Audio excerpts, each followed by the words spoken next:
Okay, everybody, how are you all doing this morning? Oh, if this were a class, I don't know what you would get for participation. Um, well, I just want to thank you all very much for coming, first of all, to the CCA convening. We are very excited that you're here, and also for coming this morning. This is going to be an amazing discussion. I am extremely excited because I do have a little bias as a Louisianian.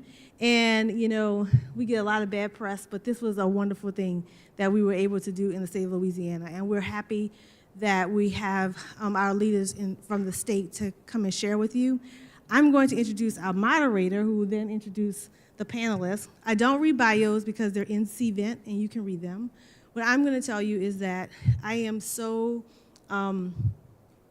impressed always with Dr. Toya Barnes-Teamer and her ability to really bring it all together.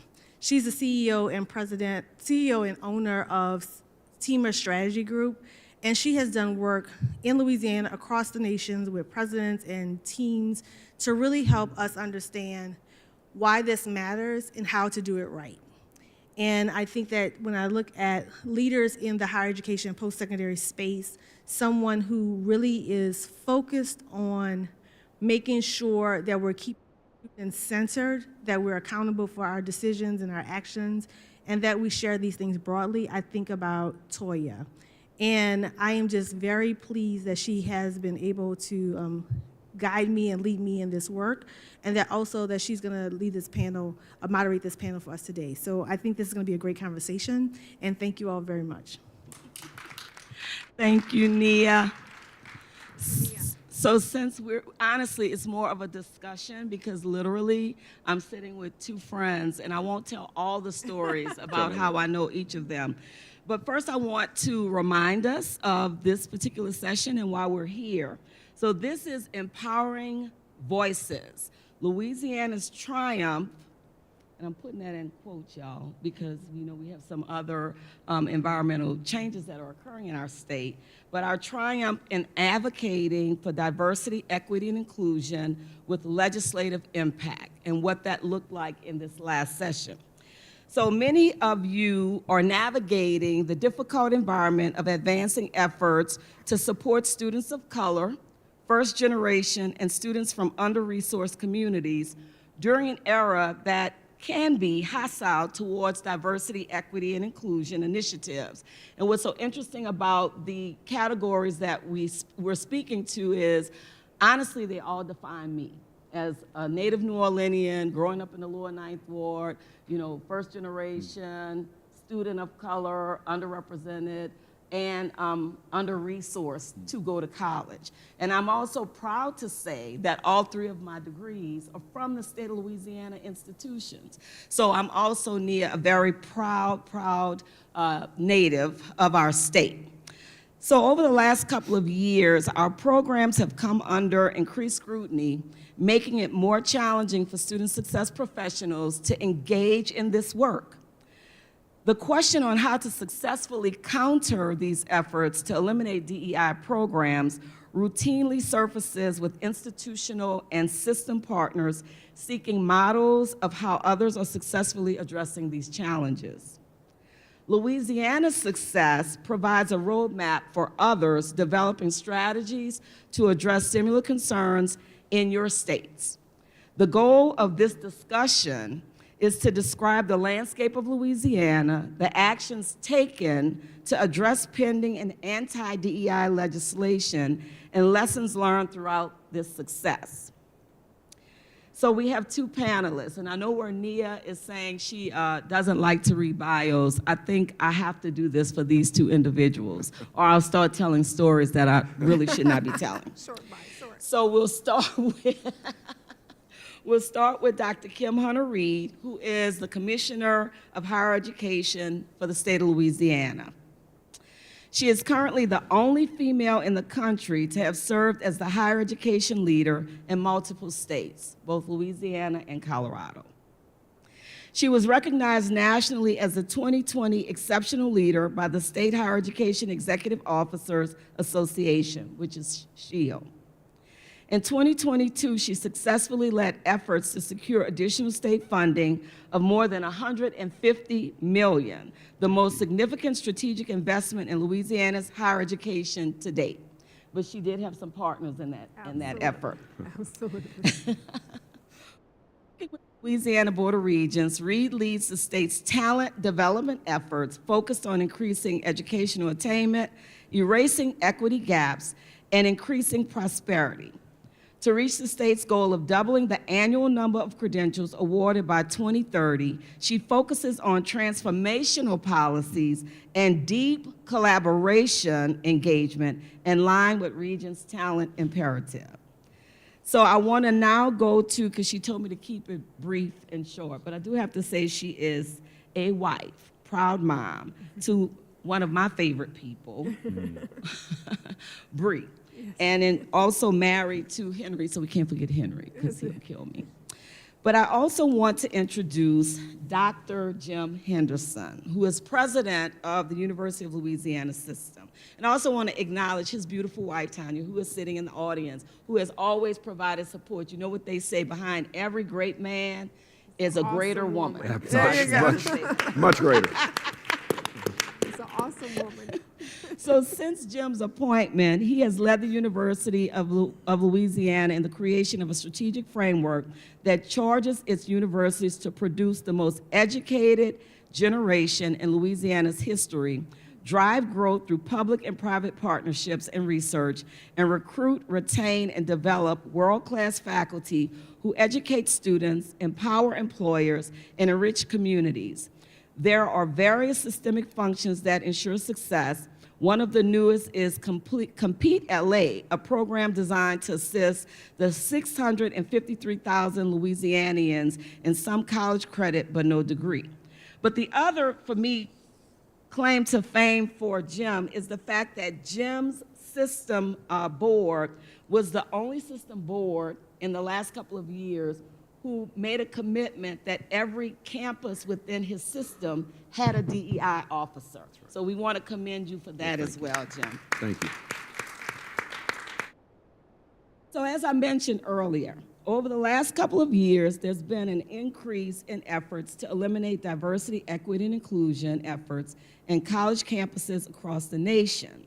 This has included the advancement of legislation in many states restricting states' ability to continue DEI-affiliated initiatives. And I can go through the list, but I'm going to choose not to do that. We would like to begin our conversation with each of you sharing your thoughts on this current national trend and its overall impact on higher education. And I'm going to start with ladies first. All right. Well, good afternoon, everyone. Good morning, everyone. I'm on Louisiana time. Delighted to be with my colleagues and friends here on this panel. You know, as I think about the national trends, I think about the responsibility we have to differentiate between the words and the work. And when people hijack words, we get caught up in a conversation that is far afield from what we do each and every day as educators, right? We are America's talent development arm. Our institutions produce students who fill great jobs and create great jobs. That's right. And that is the work that we have to do. So we sit here at a conference that has a theme of future ready, right? The path to being future ready is a path through our colleges and universities, our 2-year and our 4-year institutions.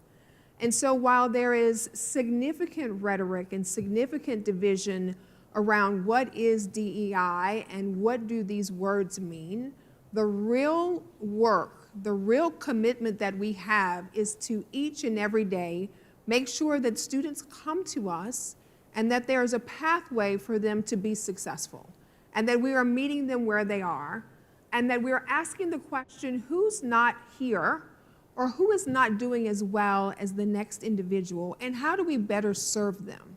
So that's the work that I think we are all called to do. Yes, there is a lot of energy around culture wars and other things, but the real foundational work that we are called to do in this space is to keep moving education forward. So I would say, for me, the trend is to separate the words from the work. Thanks, Kim. Jim? Well, I agree with exactly what she's saying. And first, let me just say what a pleasure it is to be on this stage with two of my dearest friends and one of my other friends in the front row, Margaret Montgomery Richard. The four of us have been in various roles in Louisiana higher education now for more than 2 decades. And it's, you look at the progress we've made over that time, it's something to be quite proud of, even though we have a long way to go, miles to go before we sleep, if you will. But the political conversations around DEI have been a challenge in a number of states. And one of the things I think we've done well in Louisiana is not allow the caricature of DEI to become the concept about which we're having discussions. You see, what happens, and because we're all walking around with these platforms in our hands that can bypass traditional media, we're able to create narratives online that can go viral, especially when we choose buzzwords that resonate with the general public. And if you can create a caricature of an idea that is so scary to the layperson walking down the street who doesn't deal with this work every single day, you've created a very powerful tool that you can leverage towards political gain. And we see that taking place across the country. In fact, a very prominent national operative in this space was talking about critical race theory and said in a tweet, openly, overtly, that we have taken critical race theory, we have redefined it, and so now if anyone hears anything that sounds crazy, they'll associate it with critical race theory. You see, you take a concept, you redefine it, and you own it, and then that becomes the new battlefield. And I think what we've done in Louisiana is leverage the relationships that we have to have the conversation about the realities in Louisiana. And we know in Louisiana we've got tremendous disparities when it comes to wealth, when it comes to success, when it comes to college completion. You can look at populations from rural populations, populations from urban populations. You can look at populations of color and see some tremendous gaps when it comes to success. And when you look at the data is not political. It's just, it is what it is. That's right. And so we have to have specific strategies to change the data. And when the conversation is about data instead of caricatures, it puts us in a much more winnable position, I believe. So that actually takes us from the national landscape and what has been created around DEI, specifically to the state of Louisiana. So Commissioner, my question for you is, as we shift from the national to state efforts, can you share with us an overview of the proposed DEI Louisiana legislation in the state? Sure. So the legislation proposed last session, which was last spring, was to have K-12 and higher education report on all DEI programs, all DEI activities, offices, et cetera, and to ensure that the financial information, budgetary information was included, and that information would be collected from all colleges and universities in all K-12 schools, public schools in Louisiana, and submitted to the Appropriations Committee. So that was the conversation. It was not legislation to ban, it was legislation to collect and share information under the, I think, umbrella that there was a budget challenge. So that was the request. And I assume you'll ask us about what happened there, so I'll go into that. So I want to say something about this guy sitting next to me, because as we were watching, so the relationship of the commissioner and the system presidents is very strong, and we meet every month, and we talk about issues all the time. And as we were watching this conversation unfolding in Florida and Texas, this guy sitting next to me says, this is going to come to Louisiana, and I'm going to lead the conversation about why this is not who we are. And so I know this conversation is going to evolve into what do we do in our state? And so when you have relationships that are deep and long-lasting, and you have diverse voices in an Empowering Voices panel, it matters, right? This cannot be a conversation led by minority individuals about the importance of minority individuals. It has to be a conversation about, from diverse and highly successful leaders, about who we are and what we do. And I believe, and I'll let Jim speak to this, I believe that the success of having myself, Jim Henderson, and Monty Sullivan at the table, 2 white males, 1 African-American female, was there was power in the conversation. One, because we sat before a legislature that we have sat before for years. They have seen us come to talk about dual enrollment, to talk about workforce, to talk about faculty, to talk about funding. So we had the opportunity to say, you know us and you know who we are. We are in this all the time together. Don't forget that. This is not what this conversation is about. Stay the course.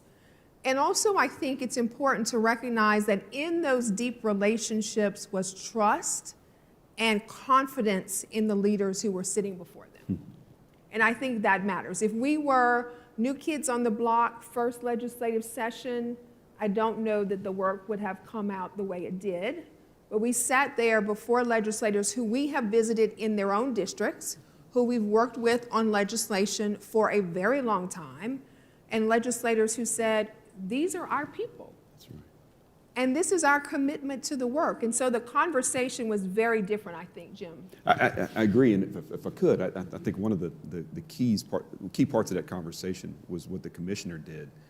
It was legislation designed for us to report expenditures associated with diversity, equity, and inclusion. And she says, what aspect of our operation is not associated with diversity, equity, and inclusion? It's not some discrete function that you can extract from the budget and put as a line item. Everything we do in every classroom, we're talking about this. In student organizations, we're talking about this. In administrative meetings, every meeting that we have. And so you can look at the totality of the higher ed budget and say, yes, this is diversity, equity, and inclusion, because we're trying to advance all populations in Louisiana. And like any successful organization, you look at where there are gaps in performance, and you put interventions in to close those performance gaps. That is just a business imperative that everybody subscribes to.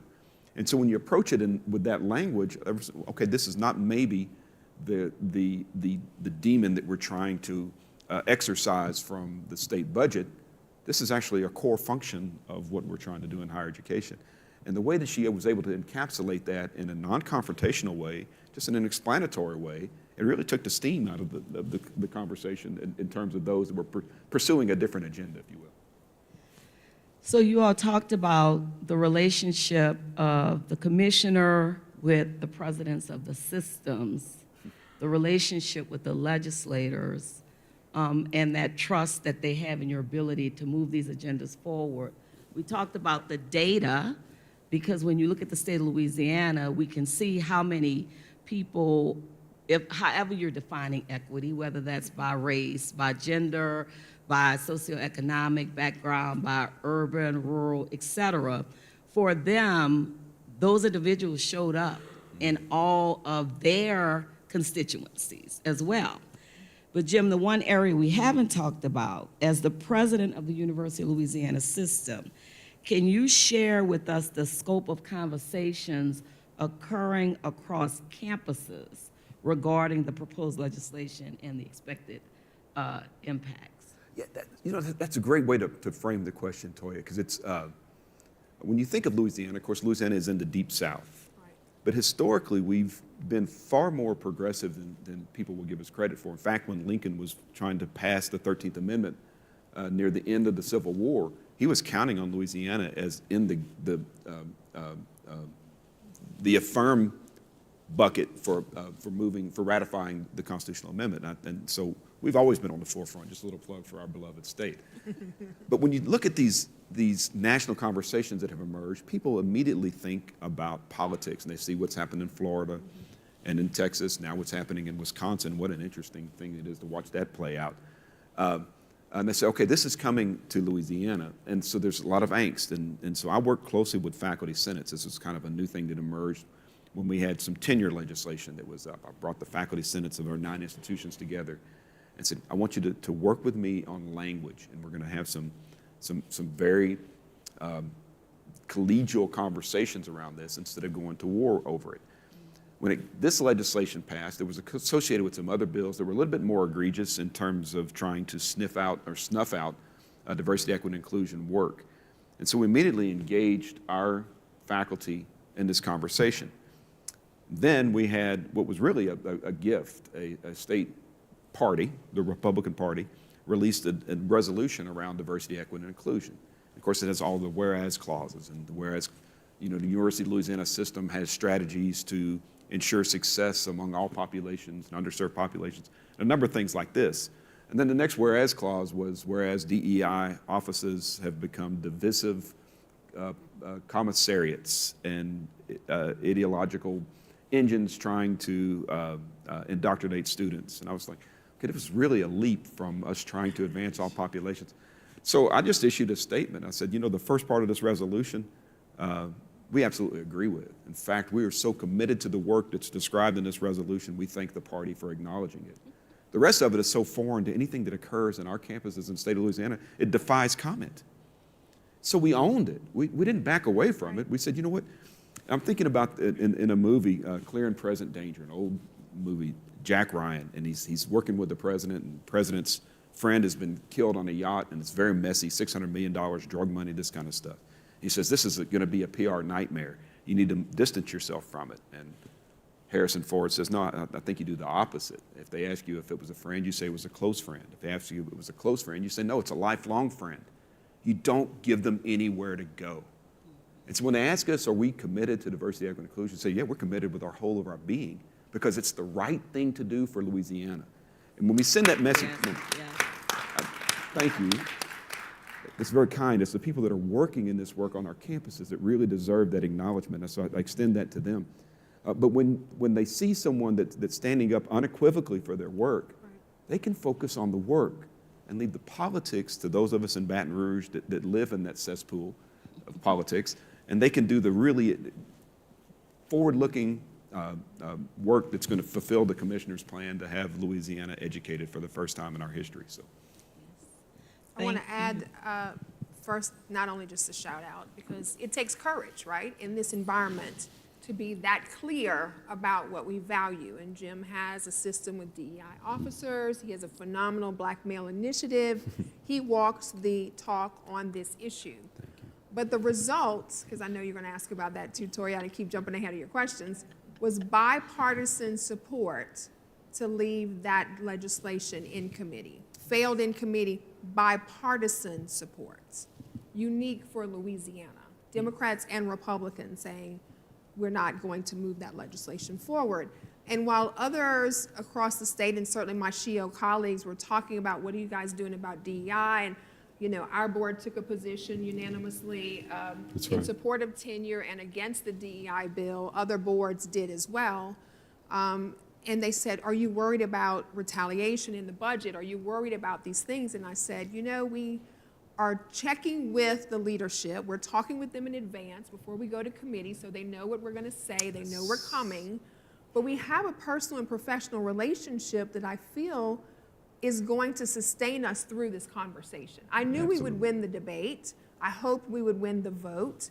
But I didn't feel, I don't know, Jim, if you felt that. I never felt that there was going to be budgetary blowback or anything of that sort, because we had worked so hard to try to make sure everyone was clear before we went to the table about what we were going to do. And these are legislators that we're having conversations with around the Maritime Academy, around Hunger-Free Campus, Title IX, all of these things. And because we're having these constructive conversations, this was just another constructive conversation. And when we can show them that the caricature is not really the reality in our state, it changed the entire conversation, and they were willing to work with us. But you know, it was Kim mentioned the bipartisan effect. You know, you had two very conservative legislators sitting right on the front row of the Education Committee, watching us and listening to every word, engaging in the conversation. And they were unabashed and saying, you know what, there's no reason for us to go down this path. For now, this conversation is going to continue in the next legislative session and going forward, and we'll continue just to engage in good faith and do what's right for Louisiana. So you took me to, because Kim, you've answered two of my other questions, but actually it's taken me to the fact that we are going to be under different leadership starting in January.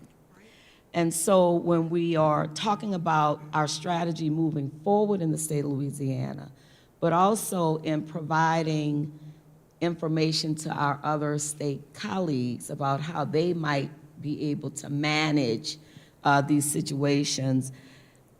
Kim, in your perspective, what is the role of the SHIELD's office in addressing these types of legislative initiatives? Because where we had this win, we need to prepare for others. I think proactive conversations are really important. If you, for other states, if you are waiting until a bill is filed, you're far too late. You should be in conversations now. I'll use the free speech legislation as an example. We had several legislators, and one particular that we adore on House Ed, who's been very concerned about free speech. And Jim held an event on a college campus, invited him into the conversation to demonstrate how we make sure that all voices are heard and that this is not a liberal agenda to teach students what to think, not how to think. And he went to the well and to committee and said, I was blown away by this free speech, very successful conversation. I was invited to be a part of this. And so when we see trends, when you see trends, you need to be in a meeting with those individuals. You need to be in conversation saying, this is not who we are, just making sure you're aware. Other states are talking about this. Let's have a conversation. The proactive discussions, the deep relationships, I think have served us well, and I think that would be how we would continue the course of action. Yeah, so as I do national work, you know, I'm always talking about passion versus purpose and ego versus intent.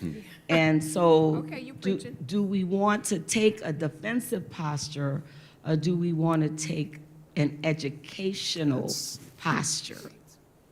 So that is one of the things that I appreciate. And so, Jim, as we think about running a system with a lot of different types of institutions, you have HBCUs in your system, you have MSIs, PWIs, et cetera.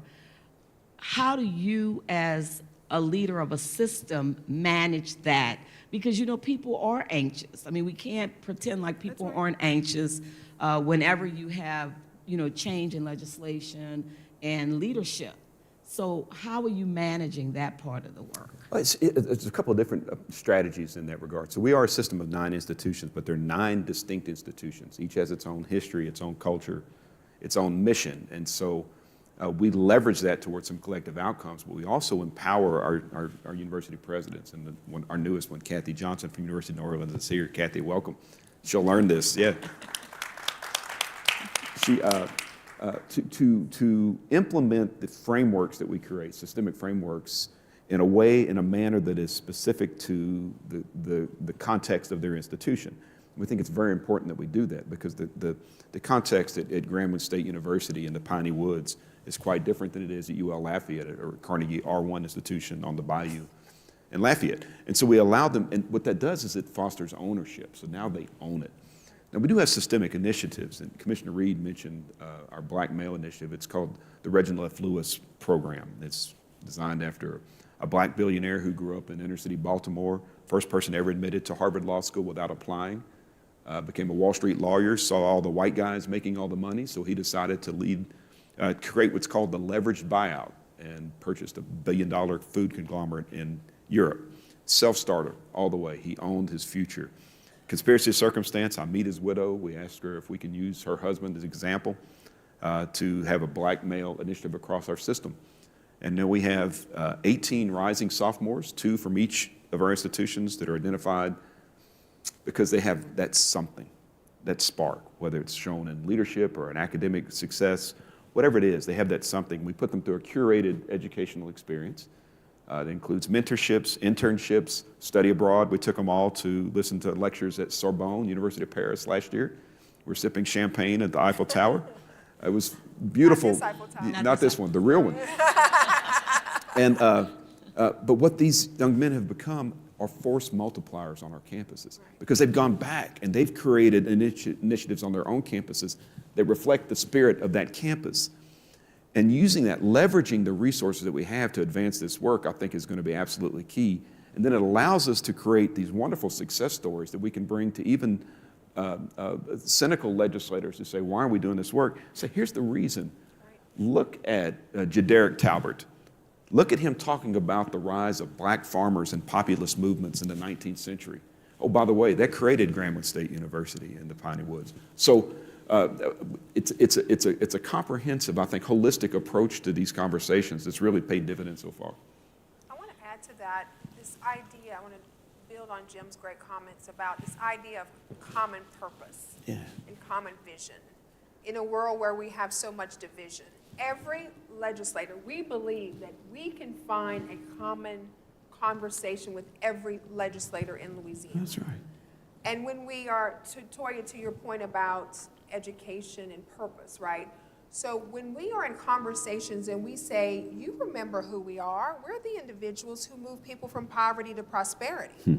We're the individuals that help people get an industry-based certification and be alignment and make sure that the bipartisan infrastructure bill means our people are laying the fiber for cybersecurity and making sure bridges are safe. You remember who we are. We create more engineers, and we're creating more doctors. And doesn't your local community need more nurses? That's what we do. We produce teachers.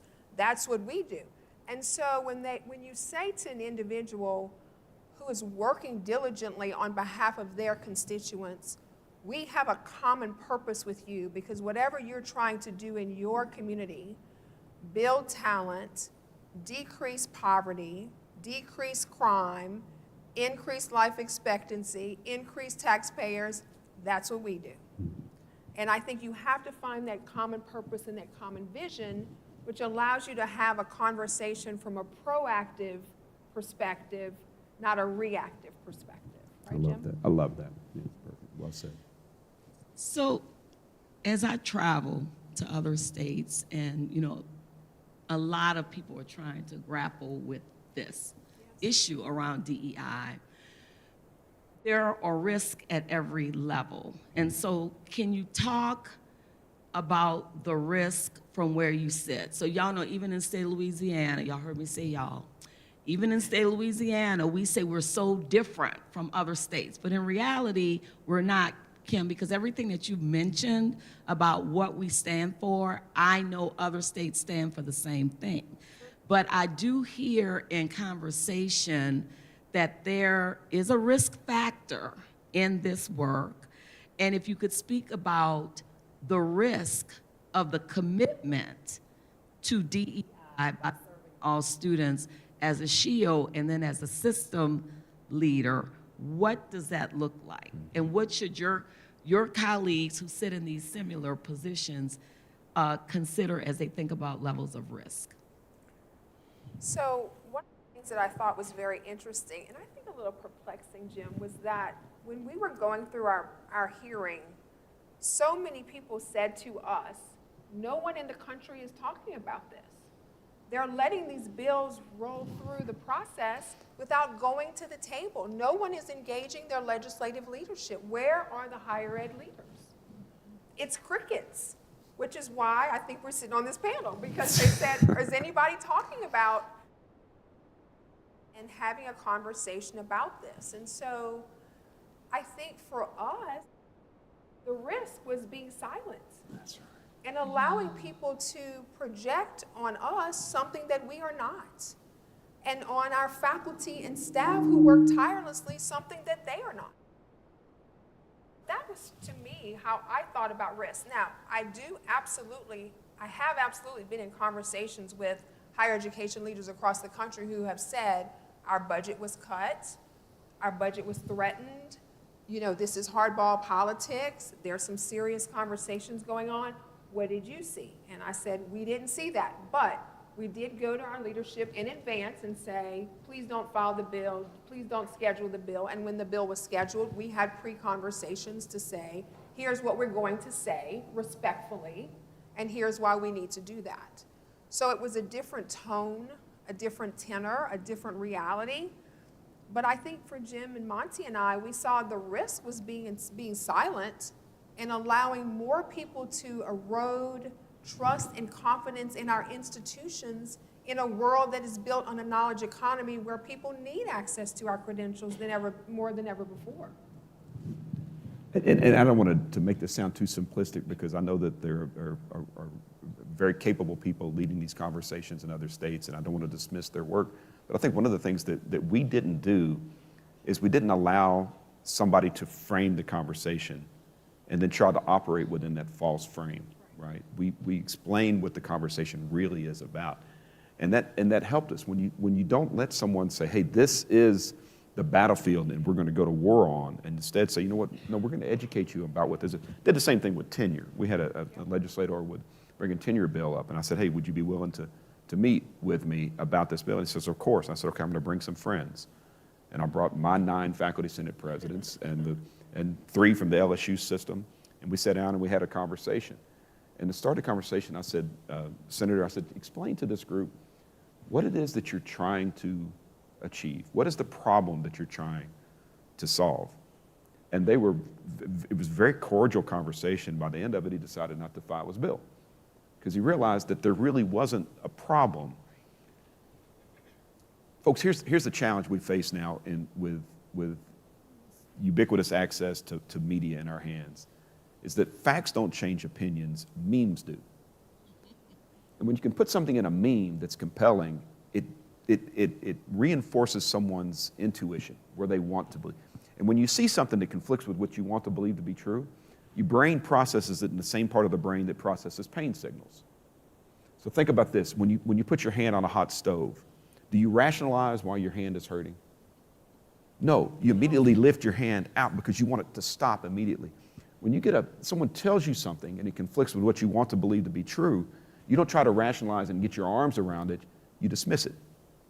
And so when you have algorithms that are constantly reinforcing your notions of what you want to believe to be true, because that's who your network is, these things become so deeply entrenched, you don't want to listen to rationalization. When you can find the context, the arena, the forum to eliminate that human bias, that human tendency, and have rich, thoughtful conversations with people, find ways to empathize with their position, and then walk them through to the logical conclusion, it works so much better than trying to go to war over something that's an anomaly, that's a caricaturation of what you're trying to accomplish.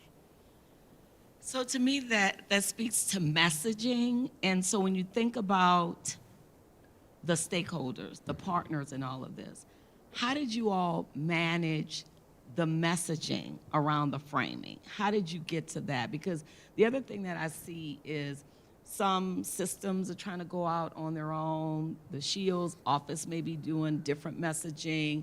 A different set of institutions within the state may be doing a whole another set of those messages that are going out. So how did you all get everybody on the same page? So let me jump in before the commissioner does, because she won't take the credit for it. But because so our Board of Regents is a coordinating board, and part of that coordination is to coordinate 4 ego-driven system presidents, right, that have all the answers. And we can all be parochial because I'm judged by the success of my system, not the success of higher education for the state of Louisiana. So when you have somebody that's at the SHIO level who's able to balance that and say, okay, guys, where is the common ground? Where are the places we can come together and have a unified front, a unified voice? And where is there room for you to have a voice that's specific to your system or to your board, which is a body corporate, which is its own standalone entity? And how do those things coexist? And by having those conversations, candid conversations where none of us are pulling punches, we're able to dive in deep. We trust each other enough to have the conflict associated with that when we walk away from the table, from that room, and go to the table that's forward-facing in the public, we're all singing from the same page of the hymnal, at least the same hymnal, if not the same page. And it works in harmony. It can only happen if you have someone that is willing to lead the tough conversations behind the scenes, that we can do that in public. So I want to thank the commissioner for leading that work in just an exemplary fashion. So that also, though, takes me to other stakeholder groups. So we have advocacy groups in the state. We have alumni in our state. We talked a little bit about student engagement, but how do we see engaging all of these other stakeholders? Because they could be rogue too, right? And so you all may be going in one direction, but an advocacy group, and I do see this sometimes, may be going in a different direction, or they may think that you're not standing up strongly enough around the issue. Yes, I do think that it is true that I have been in conversations, I'm sure Jim has as well, with individuals who feel that our approach has been aggressive enough, right? That we have not been as pointed about racial equity, calling out very specific things. And what I have always said is, it's not about the words, it's about the work. And so we do have to find common ground in this work if we want to bring more people to the conversation. Our job is not to shake it up in such a way that we're increasing the division. Our job is to go to the Capitol and to be public spokespersons and advocates for higher education and opportunity so that more people see themselves in this work. And so individuals who have the purse strings of the state or the federal government say, we want to invest in that. And you don't do that when you cause people to be in their corners, right? I do get it. I do understand that there are people who feel that the Supreme Court decision around not using race as a factor is a battleground that we need to take on. Jim and I spent a half an afternoon or a whole day saying Louisiana has no institution that uses race as a factor for admission. That's Harvard, right? Harvard with their endowment, Harvard with their legacy scholarships, Harvard with it. Our public institutions are the workhorses for educational attainment. We produce opportunity at scale, right? Harvard is not producing the level of educational opportunity for minority students that our institutions are doing, and yet we get swept into those conversations. And so I do understand that people feel that at this moment in time, more has to be done, that we're losing the argument about the importance of equity of opportunity. I understand that. But our job is to make sure we're bringing more people to the table. We're educating and inviting more people to be a part of who we are and what we're trying to do. And it's a different role for us. But I do appreciate you bringing that up, Toya, because I do many times, and I'm sure Jim as well, go to conferences or events where people are sort of agitators. They're like, come on, let's do more, let's say more, let's get out there, let's write more op-eds, let's go scorched earth, right? Let's make sure that we are articulating as forcefully as possible why this work matters. And I say to them, I think our plan is working. We are getting increased funding for higher ed. More people understand talent development than ever before, and that's our job. Our job is to bring more people in, not to repel more people out. Yeah, and I think there's a draw sometimes on these national issues that dominate the headlines. And there's not a time that I don't read something inside higher ed that I was a journalism undergrad. I want to sit down and write an op-ed about it. And I said, but why? That's not an issue that I'm dealing with. And she's exactly right. I can't tell you the number of reporters that called me the day the Supreme Court opinion came out. Right. And I forget how many pages it was, like 100 and something pages. Yep. And they called me within minutes of it being released. And I said, have you read the decision? Well, no, not yet. I say, so how are you asking informed questions about something you haven't even read? I'm reading it now. And what I've read so far has nothing to do with anything we're doing in Louisiana. And so it's a distraction for me to even be engaged in this conversation. We're doing things to advance our population in Louisiana. We want them to be competitive. You know, there's a track here around artificial intelligence. We're trying to forward a population that is living in a state that has historically been driven by agriculture, water, and petroleum, right? And you think about the work that occurs in agriculture, on the water, and in petroleum. It's fundamentally changed already. It's going to continue to change because of advances in technology, artificial intelligence, robotics, automation. We're trying to prepare a population that has a strong work ethic to have the core competencies necessary to thrive in that world. We don't have time for distractions because this is generational work that we're leading. And we can engage in the national conversation on these divisive issues that get clicks. But we're not after clicks. We're after taxpayers. We're after contributing citizens to our communities. Amen. And that's the focus. Amen.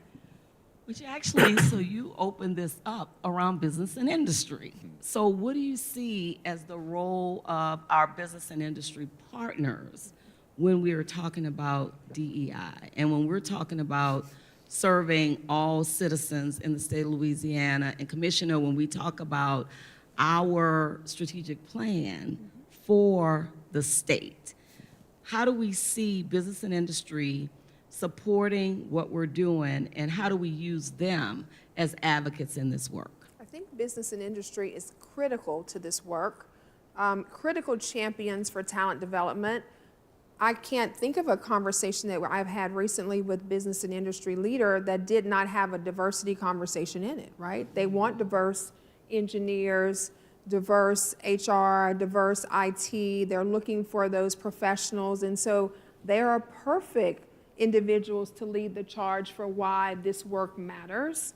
And they see this work as really the talent war conversation. It's not a culture war conversation for them. It's a talent war conversation. And they're saying, can we produce more? Can we produce more? And in Louisiana, where we have I think the lowest workforce participation rate in the nation, we need more people to have college and career experiences in high school. We need every college student to have a relevant, meaningful work-based learning experience. And so the connection with business and industry all along that continuum is important, because I see Joe Garcia here, and we talked about conversations in Colorado about blurring lines between K-12 and higher ed in the world of work, and the white-collar apprenticeship programs there through CareerWise. This is the same conversation we're trying to have here in Louisiana.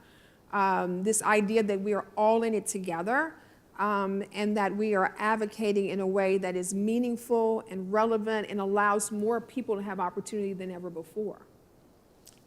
Toy, if I can, Yes. so there's a moral component to DEI work, and I subscribe to that. I think that it's important that every individual has the same opportunity to control their economic and social self-determination, that they can make of themselves the best iteration of themselves, and everyone should have equal opportunity to do that. But business and industry also understands the business imperative behind DEI. So if you don't subscribe to the moral piece, that's fine, that's your business. You better understand the business imperative of it, because we're serving a more diverse clientele than ever before, whether you're in higher education, whether you're Shell, Exxon, Turner Industries, some of the big industries in the state of Louisiana. They've got some of the most progressive diversity, equity, and inclusion statements, far more than we do at our institutions, because they understand if they're going to be successful in business, they've got to expand their operations to a workforce that looks like Louisiana, that looks like their consumer base. They get it. They own it. And so they're able to rise above any of the political conversations around the misinformation, if you will, and they're focused on doing the work that's going to advance their institutions. Their stockholders are demanding it. So I believe the populace is a little bit more woke than we might have imagined. Well, I always joke about the fact that when we're talking to business and industry partners, that they do understand that black and white equals green. They definitely understand that. Yes. So let's talk about, so we're here at the CCA meeting, and we're talking about how do we move forward. What do you see as the role of organizations like Complete College America in the work that we do? So, you know, one thing that I always say about CCA is it's a pep rally for educational attainment. The energy and the passion of having 1,000 people who care about this work, I think, is important. So I think CCA is a place where you can convene like-minded people that are working and struggling in the same way, to be together and sort of workshopping and trying to find paths that to move the work forward. CCA can certainly lift things that are best and promising practices so that others can connect with individuals who are doing that work. And I think it is important for national organizations and people who have bigger megaphones to set the conversation right, to Jim's point about the caricature versus who we are. So the bigger the platform, the bigger the opportunity, I think, to step out there to say, this is who we are, and this is the work that we do each and every day. That is not what we are. This is who we are. And so I appreciate CCA for having that commitment, and I certainly look to see even more national organizations use that megaphone and that platform to make sure that we're setting this course for who we are and setting the conversation right. And when they can gather us all in these quaint, austere surroundings, in a distraction-free environment, this is the perfect place to have these conversations. But in all seriousness, I think it's great when professionals of like minds can escape from the daily grind and come together and say, you know what, I'm not alone in this work. And I think there's power in numbers, and that's one of the great convening aspects of an organization like CCA, is to bring these folks together and advance the common work for us. So I thank them for doing that. And it's not lost on us, Jim or I or you, Toya, that we were on the Stan Jones stage. That's right. A Exactly. giant in higher education, right? A real trailblazer when others were not doing work. He was saying, this is what matters, and this is where we need to be. So there's one other group that we haven't discussed, which actually is supporting CCA in this effort, and that they're the funders. Mm-hmm. So I've been to several meetings where I've heard individuals who are committed to this work, specifically committed to student success, say we need other organizations, especially foundations, to provide a level of cover for us to continue to do this work. So what do you all see as the role of foundations and funders in this DEI conversation? Well, the states are not going to be the solution, right? We've seen state investment in higher education continue to dwindle. When funders like those that are behind this movement put their money into purposes with which they agree, it enables us to do work at a much larger scale. And I think we've advanced the scale two, threefold. We have to do it exponentially if we're going to be successful. We've seen, if you look at it as a national movement, we've seen our nation's competitive advantage erode away over the years. We've seen other nations realize that American prosperity was driven by investment in our people. And as we're disinvesting, we're starting to see additional investments come from other actors. So it's the role of these private funders to step up and say, you know what, hey, we're going to own this. We're going to own this challenge. We're going to define it with clarity. We're going to develop interventions that are designed to closing these gaps, and we're going to put our money where it's going to make the biggest difference. And when you see the work of CCA and other types of movements of this kind, and you see the investments of the philanthropic community and others that are investing in the future for our people, that's a pretty rewarding place to be. I would only add that the only thing better than having your own megaphone is your own money and your own megaphone, right? So you can really define the conversation. So I would say ditto to Jim's point, but I would say add scale and sustain it. That's it. That's right? key. So let's not do sort of project du jour. If this is the big moment and we need to drive it, then please stay the course and help us to move the work forward. And thank you for those funders that are actually doing that. So Nia, do I have 15 minutes to open up to the audience who may have a question?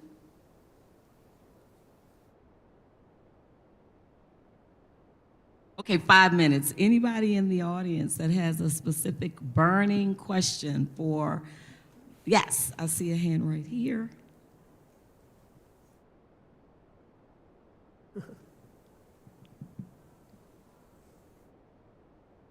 Good afternoon. Dr. Jones from Baton Rouge Community College. First, let me say how much I enjoyed, Dr. Teamer, you moderating, and to the leaders on the panel for your thought leadership, for being radical leaders in this space, because that's what it takes.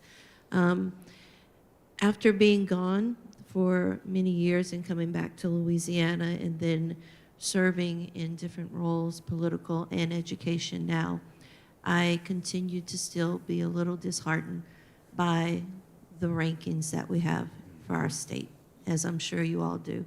And so just looking at the 2023 rankings, Louisiana is still in the bottom, unfortunately, in education, number 50, in infrastructure and economy, number 49, so on and so forth.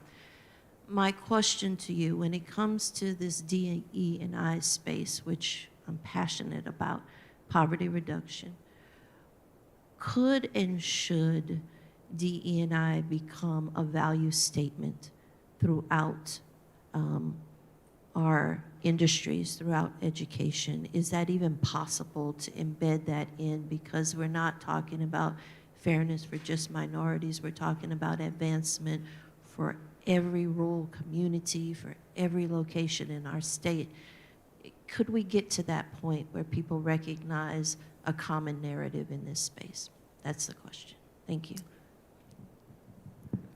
Yeah, I think that the common narrative can take root. It's going to be nuanced such that each population is going to be articulated in a way that's specific to that population.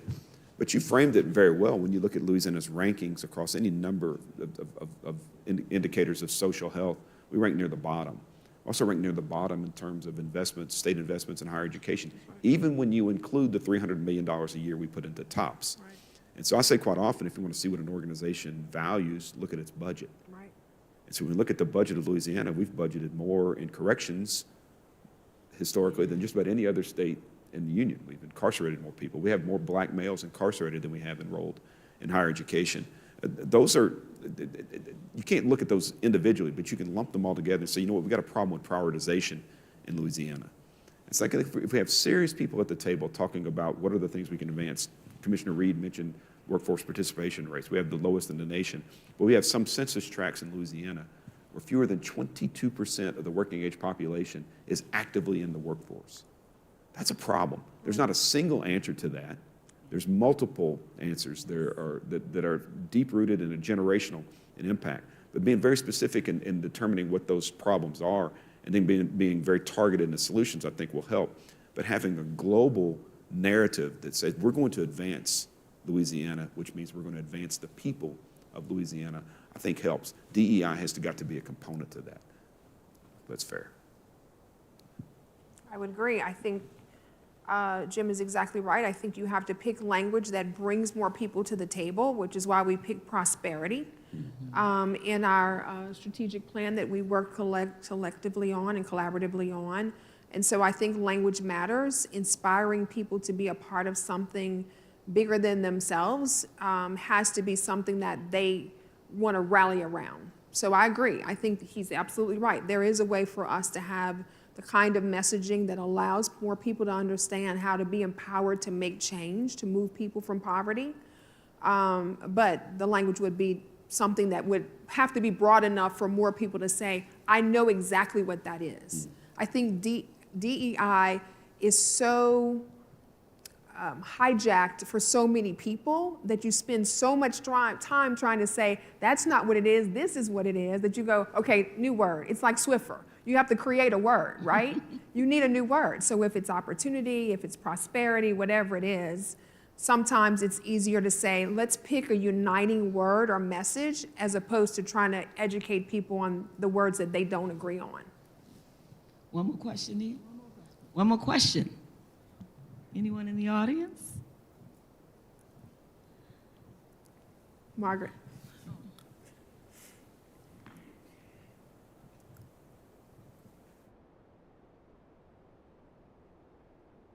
First of all, I'd be remiss if I sat here and just not say how excited and proud and happy. On the day I read that legislation, I read what you guys had done. I actually spoke to Monty, and I did speak to Kim. I don't know if I spoke to you, Kim, directly, but you know, this was way beyond what I had seen. Or maybe it was some of this work that you all both started, because yeah, we do have this long, long history, and we know each other's career. And I just say to continue to work, Madam Commissioner, continue to do what you do in bringing people together and making people focus on the work and not the words, because that is really what it's gonna take. And Jim, as you go, stay close to her, because I know you're gonna make a move. Stay close to her, because we need to continue to build those kind of contingencies to move us forward, Dr. Jones. And we're not gonna see the progress unless we keep people like you guys getting the message out. The messaging is so important. And so I thank you all for that. I thank you for representing us and putting us in a different place, Louisiana First, because I too have been tracking it. I I've still remained in education, although I haven't had one of those jobs there. And I'm following, I track everything because it's still so important, the work that you do, moving people forward. Prosperity for all, not some. And so thank you so much for being courageous, taking that courageous step. That's what leadership is about. That's what leadership is about, gang. So I'm talking to some because I'm coaching some people, and leadership is about being courageous. And I thank you so much for that. And we thank CCA for putting this on the radar, and keep doing what you're doing. Thank you. Thank you. Thank you, Margaret. So I do want us to close out with both of my colleagues answering one final question.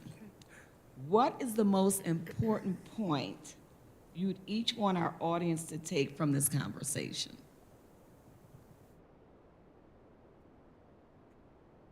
And I think I've continued to say the work over the words. I think that's the piece that I would want everyone to take.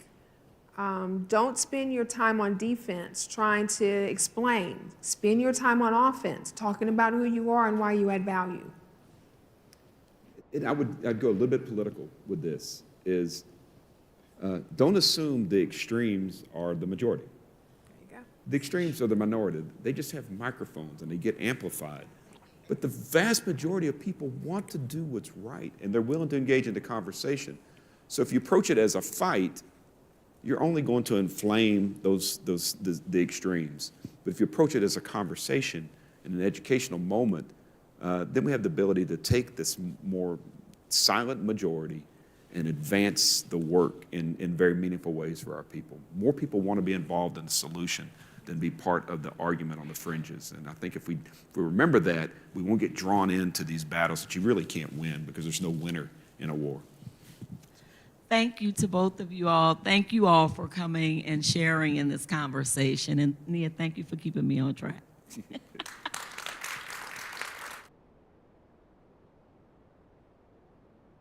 So I just want to thank our panelists for sharing this conversation. And I'm going to ask you all to take this charge to heart. And wherever you live, whatever you're doing, remember the importance of the conversation, and be courageous in the work that we're doing. And if you want to connect or you have questions, please just let us know and we can work all that stuff out. It is lunch next. I will ask you all to make sure that you fill out your evaluations in the app. So please do that. Enjoy the rest of the conference. If there's any, and I forgot to tell you who I am. I'm Nia Heidel, and so I work with Complete College America as the Vice President of Alliance Engagement and Institutional Transformation. If there's something I can do to support the work that you're doing in your campuses or in your states, please let me know. Thank you all very much. Awesome.